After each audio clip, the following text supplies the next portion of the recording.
Guys আজকে আমি দেখো ক্যাপকাটে অ্যাপে তোমাদের অ্যাপ ডাউনলোড করা যেটা ইফেক্ট অ্যাড করা যায়। তা চলো ফার্স্ট এখানে প্লে স্টোর ডাউনলোড করলি, তার নামটা সার্চ করলাম। দেখো অ্যাপটা, এই অ্যাপটা বাদে তাই এখান থেকে তোমার ইফেক্ট ডাউনলোড করা হয়। তা অ্যাপের ভেতরে ঢুকলাম, তা এইখান থেকে তোমার রিলায়েন্স মোশনে ইফেক্টগুলো সব ডাউনলোড করা হয়। এখানে প্রচুর ইফেক্ট আছে, তা তোমাদেরকেও অন্য একটা ভিডিও অ্যাড করে দেখানোর চেষ্টা করবো। তা দেখো প্রচুর ইফেক্ট আছে, তাই রিলায়েন্স মোশন আমি এইখানে ডাউনলোড করা হয়। এইখানে গান সং সবই আছে, ইফেক্ট আর সং আছে। তাই এখানে ডাউনলোড করা হয়। ফার্স্ট ডাউনলোড করার পর ইফেক্ট অ্যাড করা দেখাবো অন্য ভিডিওয়। তোমরা অবশ্যই চ্যানেল সাবস্ক্রাইব করে রেখে দিও।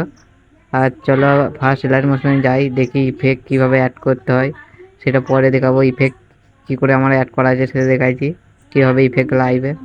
তাই রিলায়েন্স মোশন অ্যাপে ফার্স্ট আমি ঢুকলাম, লোডিং নিচ্ছে একটু। তার ঢোকার পর লোডিংটা হোক, এরকম ইফেক্ট আসবে। ওই অ্যাপটা থেকে ইফেক্ট গেলে এরকম আসবে।